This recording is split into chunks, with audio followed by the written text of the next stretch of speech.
नमस्कार साथियों, स्वागत है आप सबका आपके अपने YouTube चैनल एसपी पाठशाला में, जहां पे हम लोग डिस्कस करते हैं बहुत सारी चीजों को। लेकिन इस समय जो सीरीज चल रही है उसका नाम है विज्ञान की पागलपंथी। इसमें हम कुछ ऐसे क्वेश्चन को लेके आते हैं। आज का क्वेश्चन है कि जैसे जो बाइक वगैरह होती है या जो कार होती है, वो उनको चलाने के लिए हम पेट्रोल या डीजल का यूज करते हैं, जबकि वाटर भी लिक्विड ही है और पेट्रोल और डीजल भी लिक्विड ही है। तो हम वाटर का यूज यानी कि पानी का यूज क्यों नहीं कर सकते? कुछ लोग हो सकता है बोले कि मैंने इंटरनेट पर सर्च किया था, कुछ गाड़ियां ऐसी बन गई हैं जो पानी से चलती हैं। हो सकता है और बनी भी हैं, लेकिन हम यहाँ पे बात कर रहे हैं मेजॉरिटी में, और हम उस कंडीशन की भी बात करेंगे कि पानी से गाड़ी चल सकती है क्या। अभी का अपना सीधा क्वेश्चन है कि हम जो पेट्रोल से बाइक चलाते हैं वो भी लिक्विड है, जबकि पानी भी लिक्विड ही है, तो मैं पानी से बाइक को क्यों नहीं चला सकता? हम लोग इस क्वेश्चन को समझने की कोशिश करते हैं। तो सबसे पहले आपको मैं पेट्रोल और पानी में कुछ बेसिक चीज समझा दूं। जरूरी क्या है कि बाइक को चलाने के लिए आपको चाहिए एनर्जी। अब वो एनर्जी आप वाटर से ले लो या वो एनर्जी आप पेट्रोल से ले लो, वो आपके ऊपर है। यानी कि वो उस डिजाइनर के ऊपर है जिसने इंजन को डिजाइन किया हुआ है। अगर वो वाटर से एनर्जी एक्सट्रैक्ट कर सकता है, आपको वाटर से एनर्जी मिल जाएगी।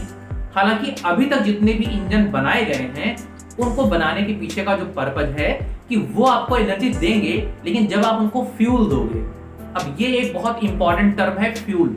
आप किसको फ्यूल बोल रहे हो? पेट्रोल जो कि लिक्विड है उसको आप फ्यूल बोलते हो, डीजल जो कि लिक्विड है उसे आप फ्यूल बोलते हो, लेकिन वाटर जो कि लिक्विड है उसे आप फ्यूल नहीं बोलते हो। तो मेन मतलब ये हो गया कि बाइक को चलाने के लिए आपको फ्यूल की जरूरत है। अगर वाटर फ्यूल की कैटेगरी में आएगा तो वाटर से भी बाइक चलेगी, और वाटर फ्यूल की कैटेगरी में नहीं आएगा तो डेफिनेटली वाटर से बाइक नहीं चलेगी, क्योंकि बाइक को चलाने के लिए फ्यूल चाहिए। तो पहले समझते हैं कि हम फ्यूल बोलेंगे किसको। हम किसी भी लिक्विड को फ्यूल बोल सकते हैं कब? जब वो 3 जरूरी कंडीशन को फॉलो कर रहा हो। सबसे पहला, उसमें अच्छी फ्लेमेबिलिटी होनी चाहिए। फ्लेमेबिलिटी मतलब वो जले। तो आप देखोगे तो वाटर और पेट्रोल, इसमें से फ्लेमेबिलिटी जो सबसे अच्छी होती है वो होती है पेट्रोल में। दूसरी कि जो वेपर होने की क्वालिटी होती है, वेपराइजेशन जो होता है, वाष्प में परिवर्तित होना, ये प्रोसेस जो है काफी इजीली हो जाना चाहिए। जिस लिक्विड में ये काफी इजीली होगा उसको हम फ्यूल की कैटेगरी में रखेंगे।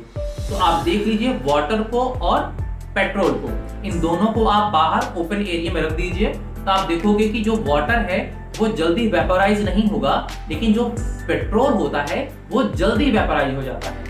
तो वेपराइजेशन फास्ट होना चाहिए। जिस लिक्विड में वेपराइजेशन फास्ट होगा उसको हम फ्यूल की कैटेगरी में रखेंगे। तीसरी और सबसे इंपॉर्टेंट कंडीशन है कि विस्कोसिटी उसकी लो होनी चाहिए। विस्कोसिटी मतलब श्यानता। ऐसा समझिए, जैसे आप पानी को हिला दो और दूसरी तरफ आप हनी यानी कि शहद को हिला दो, तो आप देखोगे कि जो शहद है वो जल्दी रुक जाएगा, जबकि पानी जो है वो लेट में रुकेगा। तो मैं क्या बोलूंगा कि पानी की श्यानता कम है क्योंकि वो लेट में रुक रहा है, शहद की श्यानता ज्यादा है क्योंकि वो जल्दी रुक रहा है। तो श्यानता का जो गुण है वो कम होना चाहिए।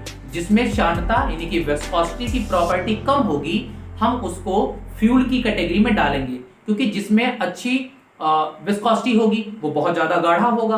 बहुत ज्यादा गाढ़ा होगा तो जल्दी वो ना तो फ्लो करेगा, जल्दी फ्लो भी नहीं करेगा, दूसरी जल्दी वो बर्न भी नहीं करेगा। तो फ्यूल की कैटेगरी में आने के लिए ये 3 बेसिक रिक्वायरमेंट है। हाई फ्लेमेबिलिटी होनी चाहिए, हाई वेपर पॉइंट मतलब वेपर उसका फटाफट वेपराइजेशन जो प्रोसेस है वो फटाफट होना चाहिए, और तीसरा उसकी जो विस्कोसिटी है वो लो होनी चाहिए।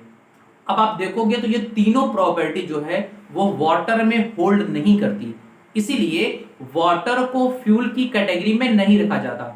और जब वाटर फ्यूल है ही नहीं, तो बाइक या किसी भी गाड़ी को, किसी भी इंजन को चलाने के लिए आपको फ्यूल की जरूरत पड़ती है, क्योंकि फ्यूल की जो भी रिक्वायरमेंट्स हैं उनको वाटर फुलफिल नहीं कर रहा। इस वजह से जितने भी इंजन होते हैं वो वाटर से नहीं बल्कि पेट्रोल या फिर डीजल से चलते हैं। आगे चल के अगर कभी ऐसा कोई इंजन बनाया गया जिसमें कि वाटर को भी यूज किया जा सके, तो वो फ्यूचर में रिसर्च का एक टॉपिक है। लेकिन रिसेंट में अगर आप देखो तो जितने भी एक्सपेरिमेंट्स हुए हैं उन सब में अभी ऐसा कुछ भी पॉसिबल नहीं है। तो अगर आपको ये बात समझ में आ गई हो कि पेट्रोल या डीजल से ही बाइक या कार चलती है, वाटर से क्यों नहीं चलती, अगर आपको ये बात बिल्कुल क्लियर समझ में आ गई हो तो आप मेरे वीडियो को लाइक कर सकते हैं, चैनल को सब्सक्राइब कर सकते हैं, और ऐसे ही मजेदार वीडियो आपका नोटिफिकेशन आपको टाइमली मिलता रहे उसके लिए आप बेल नोटिफिकेशन को ऑन कर सकते हैं। मिलते हैं नेक्स्ट वीडियो में एक और इंटरेस्टिंग फैक्ट के साथ, तब तक मजे करते रहिए।